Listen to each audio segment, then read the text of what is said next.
Saya tengah fikir satu benda.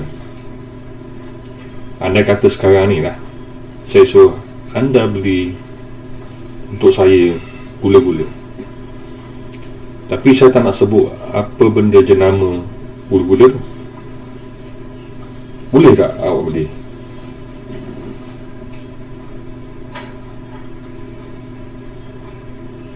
Okey, tak boleh kan? Okey, itu yang kita akan bincangkan sekejap lagi.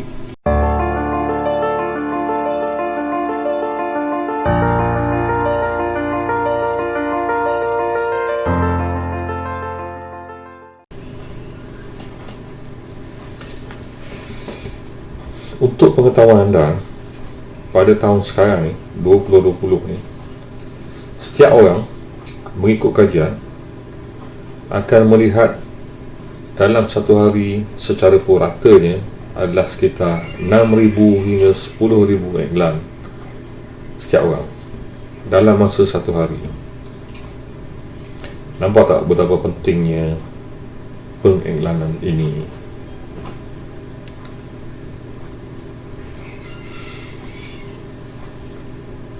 Kenapa orang berlumba-lumba mengiklankan barangan dia?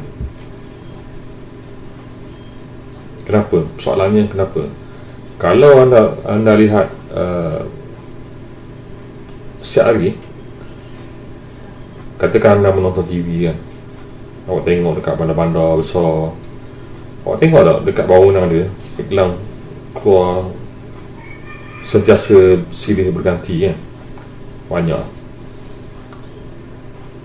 Itu menunjukkan betapa pesatnya industri iklan sekarang ni. Sekarang ni orang tak boleh hidup tanpa iklan.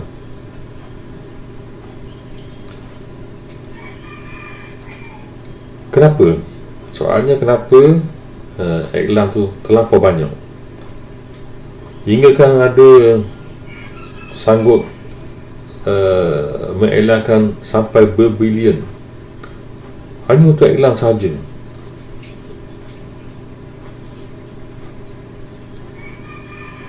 Okey, anda mesti tak boleh jawab lagi kan?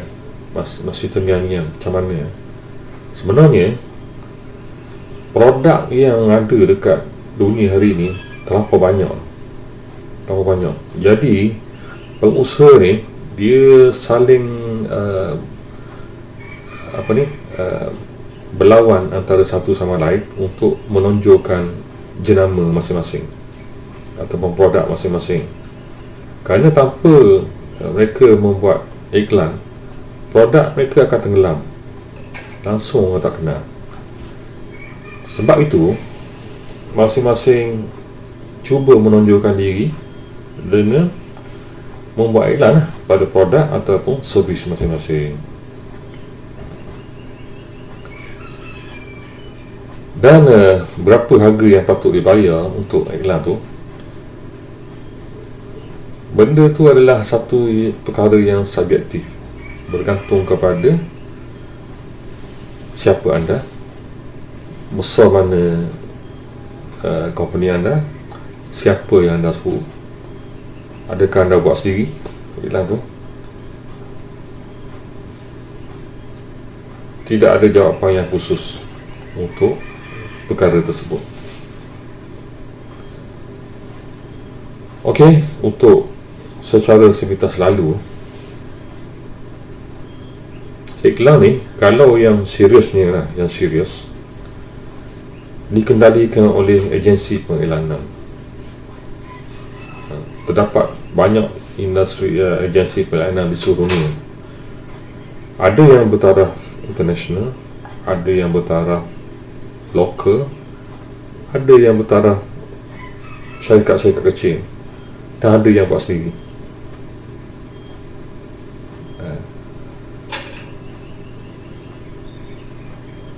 Bergantung, anda boleh pilih.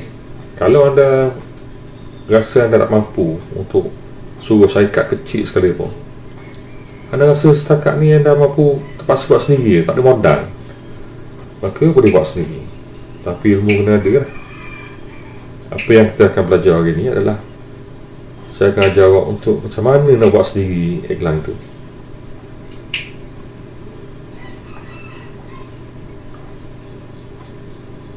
Okey, kalau saya cerita yang besar dulu, agensi pengiklanan antarabangsa ni, dan nama pun antarabangsa, dia ada banyak cawangan di seluruh dunia. So bila ada syarikat besar, agensi iklan antarabangsa ni dia biasanya dia hanya buat untuk syarikat yang multinational ataupun international punya company, kerana dia ada banyak syarikat tu pun ada banyak cawangan di seluruh dunia. Jadi bila dia buat iklan tu, iklan tu akan diguna pakai untuk seluruh dunia. Dan agensi iklan antarabangsa ni pula, dia ada banyak cawangan pula di seluruh dunia.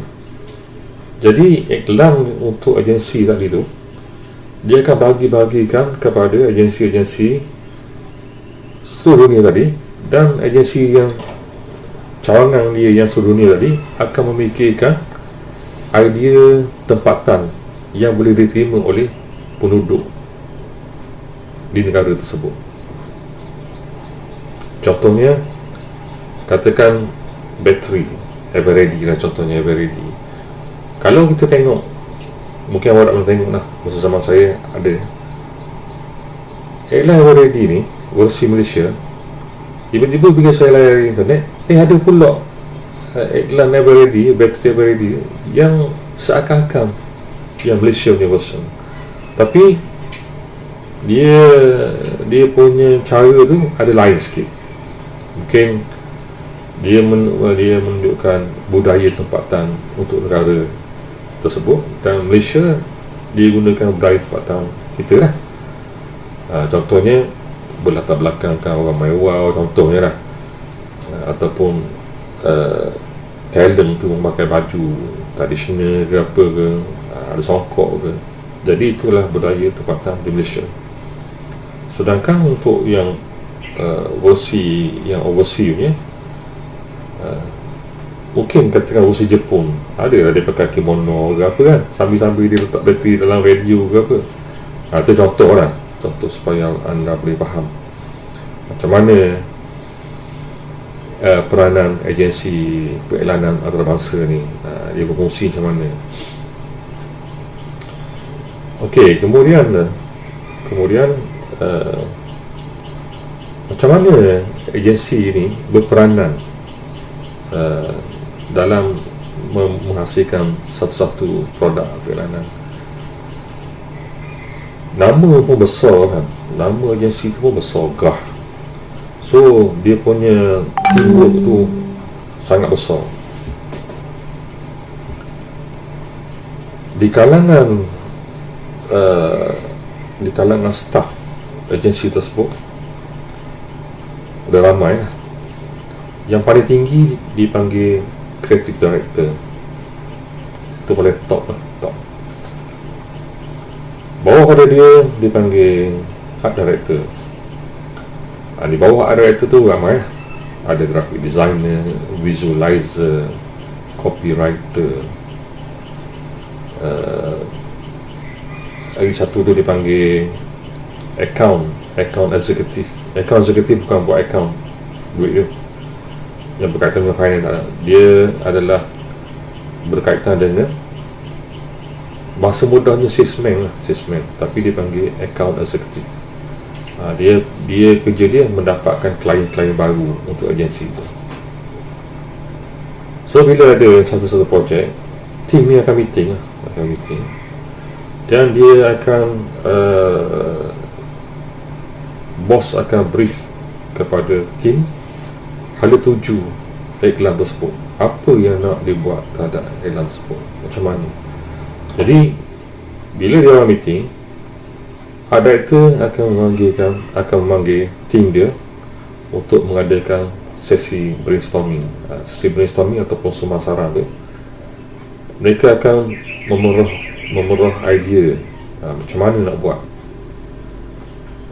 apakah langkah-langkah yang perlu diambil, sehinggalah satu keputusan dicapai, dan di situ akan mereka akan berjaya mendapatkan konsep.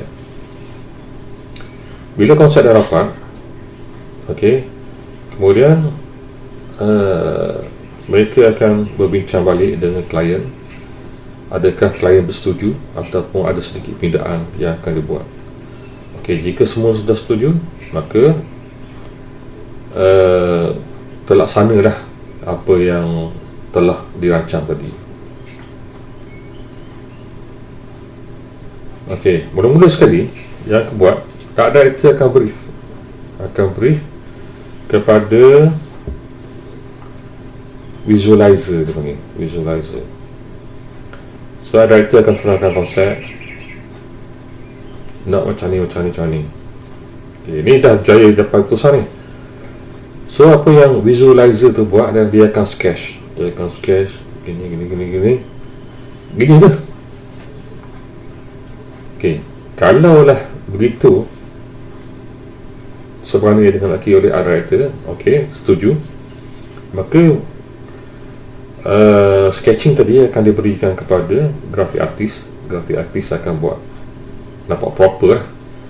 Akan buat macam mock-up yang betul-betul macam real punya finishing product, tapi berharga hanya konsep, tulisan banyak mana, gambar macam mana nak buat. So bila dah gitu, dah dapat dah betul-betul punya visual tu, bukan sketching yang betul-betul, maka teks tu tengok teks banyak mana, okay, semua. Copywriter akan buat ayat-ayat yang berkaitan untuk iklan tadi. Katakan teks tu cuma banyak ni je, maka copywriter akan mengarang sebanyak itu saja dengan ayat yang catchy, yang boleh menarik perhatian. Seterusnya adalah gambar tadi tu akan diserahkan kepada fotografer. So fotografer tengok, bergantung kepada agensi tu. Kalau dia tak ada in-house fotografer, dia kena outsource, dia kena bagi kepada fotografer luar untuk menghasilkan seberapa mana dia kena tu. Itu kalau melibatkan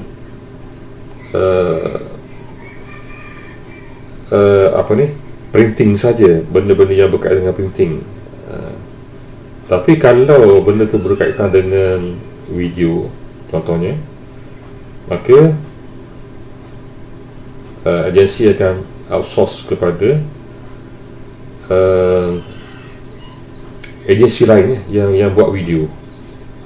Dia kena tengok skrip yang diberikan oleh agensi periklanan tersebut, dan agensi yang buat video tadi tu akan follow lah, akan ikut sebagaimana skrip tu. Cerita tu tidak habis itu saja kan. Andai kata visual tadi tu melibatkan talent, maka agensi ataupun fotografer tadi, dia kena berhubung pula dengan talent agensi yang membekalkan orang-orang yang berbakat untuk diambil gambar, ataupun yang kena berlakon. Talent dia dah ada lah, talent agensi dia dah ada dah senarai pelakon-pelakon yang berbakat, yang telah mendaftar dengan dia, siap ada gambar, dia dah ada profil tersendiri. So maknanya senang lah, dia akan okey, ada boleh tak join untuk ni. Kalau dia setuju, sign kontrak lah. So fotografer ataupun videografer akan shoot menggunakan talent tadi. Tapi masa lagi tak habis itu, macam mana pula dengan pakaian? Ada agensi yang membekalkan pakaian pula, kena sewa pula sebelah situ. Agensi yang membekalkan pakaian ni, dia akan tanya, nak pakaian dia macam mana? Tradisional, science fiction pakaian ke,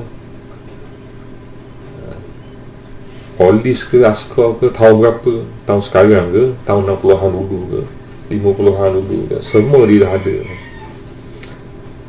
Contohnya, katakan dia nak buat scene tahun 60-an di London contohnya. So adakah nak pergi shoot di London? Katakan dalam babak tu adalah terselit pasal London. Watak ni kena ada dekat London. So situ dia kena engage orang lain pula yang boleh buat prop. Ada agensi lain pula yang berbekalkan prop. Jadi nak ceritanya, semuanya saling berkaitan antara satu sama lain. Sangat kronik lah, sangat complicated. Complicated. Sebab tu untuk menghasilkan satu-satu production iklan untuk TV contohnya sangat mahal, ratus-ratus ribu